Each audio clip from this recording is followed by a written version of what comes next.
នេះគឺជាខ្សែភាពយន្តរបស់ក្រុមហ៊ុនសាស្ត្រាហ្វៀមហើយគេបានដកស្រង់មកពីចេញពីរឿងប៉ុននៅក្នុងខេត្តកំពង់ចាមអញ្ចឹងសម្រាប់រឿងមួយនេះដែរក៏ល្បីដែរហើយគេគិតថារឿងមួយនេះគឺជារឿងវេដេញ93ក៏ពិតមិនមែនជារឿងវេដេញ93ទេគឺជាប្រភេទរឿងខុសគ្នាតែក្នុងសាច់រឿងហ្នឹងគឺវាដូចគ្នាតែប៉ុណ្្នឹងទេមូលហេតុដែលសារតែខ្ញុំនិយាយថាខុសគ្នាហ្នឹងដោយសារតែរឿងគូស្នេហ៍កំបុតក្បាលនេះគឺជាភាពយន្តតែម្ដងគឺជារឿងតែម្ដងប៉ុន្តែបើសម្រាប់វេដេញ93គឺជាឯកសារផ្គុំចូលគ្នាអញ្ចឹងណាគ្នាអូខេអញ្ចឹងឥឡូវនេះគេយកទៅមើល trailer របស់ក្រុមហ៊ុនសាស្ត្រាហ្វៀមហើយខ្ញុំបាន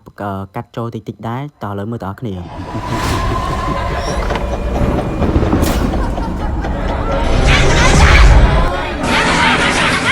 ការក៏ដោយដូចយើងមិនផ្សាយហ្នឹងគឺថាមកហ្មងទៅយូរជាតាំងពីជំនាន់ម្ដាយធំខ្ញុំជាង30ឆ្នាំគាត់តាមគាត់ខូចមកណាអាមនុស្សអញ្ចឹងគាត់ចេះខឹងកញែ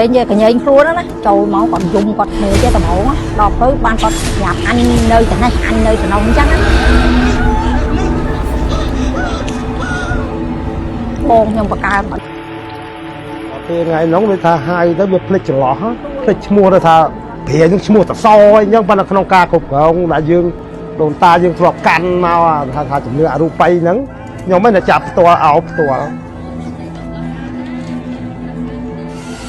ពេលហ្នឹងចូលមកដូចចូលមកខ្លាំងហ្មងតែក្នុងព្រាយខ្ញុំទៅឃើញបោកខ្លួនហ្មងនិយាយបោកខ្លួនហ្មងពេលទៅទៅស្រែចាញ់ទៅដល់ពេលខ្ញុំទៅកញែងខ្លួនបោកខ្លួនក្រុមយំហ្មងពេលយកបោកខ្លួនដួលហ្មងដួលខ្លួនគាត់ចេញយើងសន្យាថាគឺអីឲ្យគេអញ្ចឹងដល់ពេលទៅយំបោកខ្លួនបានចាញ់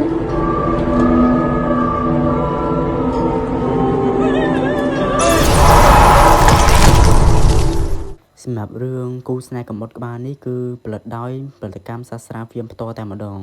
អូខេឥឡូវខ្ញុំសូមប្រាប់បងប្អូនអរគ្នាបន្តិចដោយសារតែ trailer ណាគ្នាមើលមិញនេះគឺជាមិនមែន trailer របស់ក្រុមហ៊ុនដកស្រង់ផ្ទាល់ទេគឺជា trailer ដែលខ្ញុំកាត់បញ្ចូលដើម្បីអ្នកគ្នា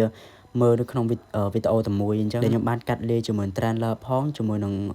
អ៊ំឬក៏យាយតាដែលគាត់នៅម្ដុំគាត់បានប្រាប់ពីហេតុការណ៍ពិតនឹងផងដែរអញ្ចឹងបើអ្នកគ្នាចង់ទៅមើលអ៊ំដែលគាត់និយាយហេតុការណ៍ពិតហ្នឹងអ្នកគ្នាអាចទៅមើលបាននៅក្នុង page subscribe អូខេអញ្ចឹងសម្រាប់រឿងគូស្នេហ៍កំបុតក្បាលនេះគេចាក់ថ្ងៃទី23ខែមេសាឆ្នាំ2026អញ្ចឹងបងប្អូនហើយកុំភ្លេចទៅមើលតើអ្នកគ្នាបាយបាយ